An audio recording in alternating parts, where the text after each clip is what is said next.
కొండవీటి వాగు వద్ద సమస్యేంటో తెలుసుకోకుండా కావాలని కొంతమంది దుష్ప్రచారం చేశారు. వెస్ట్ బైపాస్ బ్రిడ్జి కింద వాగు ప్రవాహానికి 25 అడుగుల లోతు ఉండాలి. కాని పూర్తిగా మట్టితో నిండిపోవడం వల్ల నీళ్లు వెనక్కి వచ్చాయి. అధికారులు వెంటనే స్పందించి రోడ్డుకు గండికొట్టి నీటిని బయటకు పంపించారు. నిజాలు తెలుసుకోకుండా పనిగట్టుకొని దుష్ప్రచారం చేయడం సరికాదు. అమరావతిలో ఎంత వరద వచ్చినా ఇబ్బంది లేకుండా నెదర్లాండ్స్ వాళ్లు కాలువలు, రిజర్వాయర్లు డిజైన్ చేశారు. రాజధాని పనులు జరుగుతుండటంతో ఇలా జరిగింది. ఒక కంపెనీ వాళ్లు తమ ఆఫీసుకు వెళ్లడానికి వాగుమీద రోడ్డు వేసేశారు. వర్షాలకు ముందు మట్టి తొలగించి ఉంటే సమస్య ఉండేది కాదు. రోడ్డుకు గండి పెట్టిన 24 గంటల్లోనే మొత్తం నీళ్లు వెళ్లిపోయాయి. రాజధాని నిర్మాణ సమయంలో వర్షాలు వచ్చినా ఇబ్బంది లేకుండా ముందస్తు జాగ్రత్తలు తీసుకోవాలని అధికారులను ఆదేశించాను. అమరావతిని ఆపాలని చూస్తే ప్రజలే చీకొడతారు.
వాళ్ళు కూడా కొండవీటి వాగు మీద రోడ్డు వేసేసుకున్నారు. నేను ఇప్పుడు చూశాను. ఇప్పుడు అధికారులు చూపించారు కొండవీటి వాగును బూట్ చేసి అవతలకి పోయేదానికి వాళ్ళు రోడ్డు వేసుకొని ఉన్నారు. అంటే అప్పుడు నీళ్ళు కాబట్టి యాక్చువల్గా వాళ్ళు ఆ విధంగా చేసుకున్నారు. అయితే వర్షాలు వచ్చే ముందు అధికారులు దాన్ని తీసేసి ఉండాలి. వర్షాలు వస్తాయని తెలిసి ముందు జాగ్రత్తగా అధికారులు అది తీసి ఉండాలి. అది జరగలేదు. అందువల్ల యాక్చువల్గా ఈ చిన్న ఇబ్బంది వచ్చింది. అంతేగాని అమరావతి మునిగిపోద్ది, అది పోద్ది, ఇది పోద్ది అని అప్రచారం చేయటం తప్పు. ఏదైనా ఉంటే రండి, వచ్చి చూడండి అసలు ఏంది. ఇప్పుడు యాక్చువల్గా బైపాస్ చేశారు, మొత్తం నీళ్ళు వెళ్ళిపోయినాయి. 24 అవర్స్లో పోయినాయి. వాడు బైపాస్ చేసిన 24 అవర్స్లో నేను అసలు ఇప్పుడు చూసి ఆశ్చర్యపోతున్నా. వాళ్ళు యాక్చువల్గా కాంట్రాక్టర్లు కొండవీటి వాగు మీదే రోడ్డు వేసుకున్నారు. ఇంక రోడ్డు వేసుకుని నీళ్ళు ఎట్టిపోతాయి వెనక బాక. కాబట్టి ఈ కన్స్ట్రక్షన్ పీరియడ్లో ఇటువంటివి ఉంటాయి. అందుకని ఇప్పుడు అధికారులు చెప్తున్నాను, మళ్ళీ ఫర్దర్గా వర్షాలు వచ్చినా ఇబ్బంది లేకుండా ముందు జాగ్రత్త తీసుకోమని నేను అందరికీ చెప్తున్నాను. అమరావతి క్యాపిటల్ సిటీ ఎవరు ఎన్ని దుష్ప్రచారాలు చేసి ఆపాలనుకున్నది ఆగదు. అది ఆగే స్టేజ్ లేదు, దాటిపోయింది. ఇది మూడముక్కల ఆట కాదు, ఇది దాటిపోయింది. ఆ స్టేజ్ దాటిపోయి వర్క్స్ అన్నీ టేకాఫ్ అయినాయి. ఒక వర్క్ అని కాదు, ఏదైతే డిఫరెంట్ వర్క్స్ ఇచ్చాము, 360 కిలోమీటర్ రోడ్లు కావచ్చు, అదేవిధంగా లేఅవుట్ రోడ్స్ కావచ్చు, లేదా టవర్స్ కావచ్చు, లేదా అధికారుల కోసం మంగళాలు కావచ్చు, అన్నీ వర్క్స్ జరుగుతున్నాయి.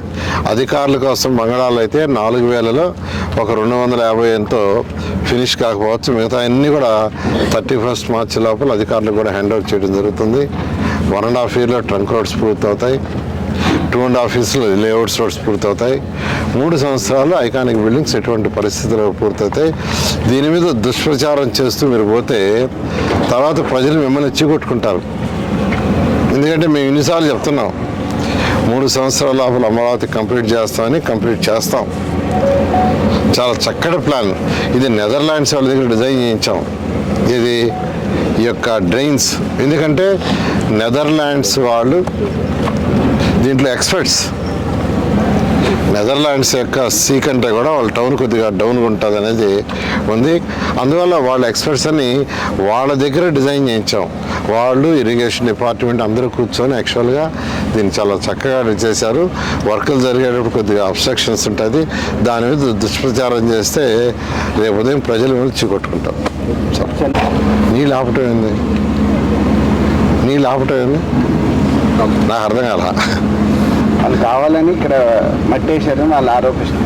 వెళ్ళేది యాక్చువల్గా ఏదైనా వర్క్ జరిగేటప్పుడు ఉంటుందండి. ఇది యాక్చువల్గా వెస్టర్న్ బైపాస్ రోడ్ యాక్చువల్ చేస్తున్నారు. ఆడ 220 మీటర్లు లెంత్ ఉన్న బ్రిడ్జి కన్స్ట్రక్షన్ పూర్తి కాల.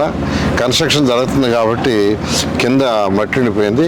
అది మా అధికారులు ముందే చూసుకొని వర్షాలు వచ్చేటప్పుడు తీయించి ఉండాల్సింది. వర్షాలు వచ్చేటప్పుడు తీయించలేదు కాబట్టి ఫ్లడ్ వచ్చేటప్పుడు తీయటానికి వీలు కాదు. అందుకని బైపాస్ చేయమని నేనే అధికారులకు యాక్చువల్గా ఆదేశించాను. వాళ్ళు వాటర్ బైపాస్ చేశారు. బైపాస్ చేయగానే వాటర్ పోయింది.